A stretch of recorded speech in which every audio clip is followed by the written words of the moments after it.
Hello बच्चों, मेरे YouTube channel में फिर से एक बार आपका स्वागत है। आज मैं आपको sp3 हाइब्रिडाइजेशन के बारे में बताने वाला हूँ। sp3 हाइब्रिडाइजेशन में एक s ऑर्बिटल और 3 p ऑर्बिटल्स का हाइब्रिडाइजेशन होता है। ये चारों ऑर्बिटल्स इक्वल एनर्जी के होते हैं। sp3 हाइब्रिडाइजेशन की जो ज्योमेट्री होती है वो टेट्राहेड्रल होती है। sp3 हाइब्रिडाइजेशन जिन भी मॉलिक्यूल्स में पाया जाता है उनकी ज्योमेट्री टेट्राहेड्रल होती है। इनके बीच में बॉन्ड एंगल 109.28 डिग्री पाया जाता है। sp3 हाइब्रिडाइजेशन में एक s ऑर्बिटल और 3 p ऑर्बिटल आपस में मिल करके 4 इक्वल डिजेनरेटेड इक्वल एनर्जी के ऑर्बिटल्स बनाते हैं। Total number of the orbitals 4 होते हैं। 25% s कैरेक्टर और 75% p कैरेक्टर इसमें शो होता है। एग्जाम्पल इसमें आपको एल्केन ग्रुप के मेंबर्स मिलेंगे, जैसे कि इथेन, मीथेन, जहाँ पे सिंगल बॉन्डेड कार्बन एटम्स होते हैं, सिंगल बॉन्ड से वे जुड़े होते हैं, वहाँ पे sp3 हाइब्रिडाइजेशन पाया जाता है। इसके बाद बात आती है sp3d हाइब्रिडाइजेशन की।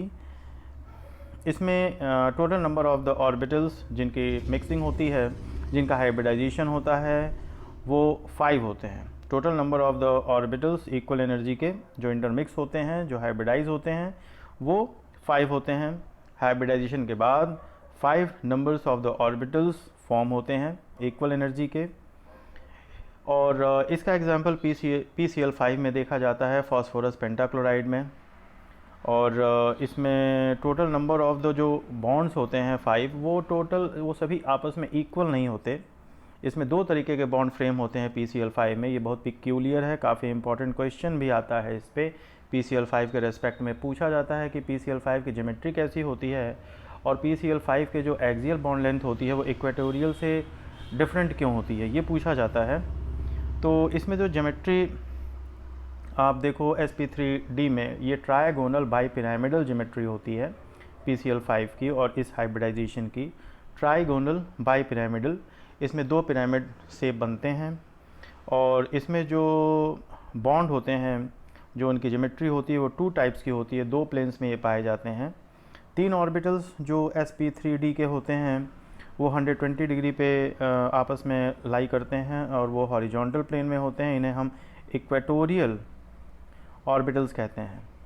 और जो बाकी रेस्ट 2 ऑर्बिटल्स होते हैं वो 90 डिग्री उनके बीच में एंगल फ्रेम होता है और वो एक्सियल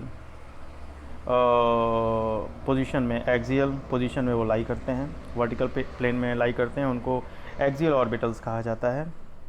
तो ये तो बात हो गई आपकी sp3d हाइब्रिडाइजेशन की। उसके बाद बात आती है sp3d2 हाइब्रिडाइजेशन की। और ये आप इसमें देखिए कि total number of the orbitals 6 होते हैं।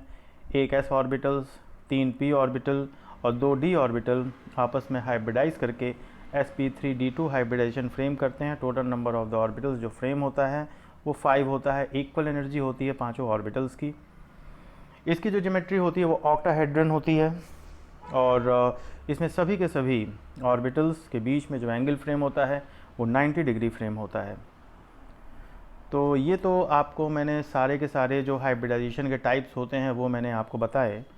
और इसके बाद कुछ बातें और एक्स्ट्रा मैं यहाँ पे आपको बता दूँ ओरली, कि जो हाइब्रिडाइजेशन होता है इसमें पूछा ये जाता है कि कौन से, जैसे sp3 की या sp की, sp3d2 की, या फिर किसकी ज्योमेट्री जो होती है वो मतलब इसकी जो इलेक्ट्रोनेगेटिविटी की बात की जाती है कि इलेक्ट्रोनेगेटिविटी जो होती है वो किसकी हाई होती है, किसकी लो होती है, ये पूछा जाता है।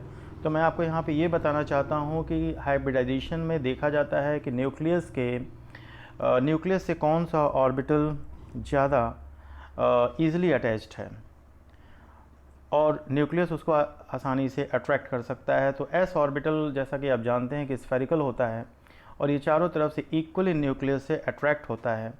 तो जिस भी हाइब्रिडाइजेशन में s कैरेक्टर ज़्यादा सो होगा उसकी इलेक्ट्रोनेगेटिविटी ज़्यादा होगी।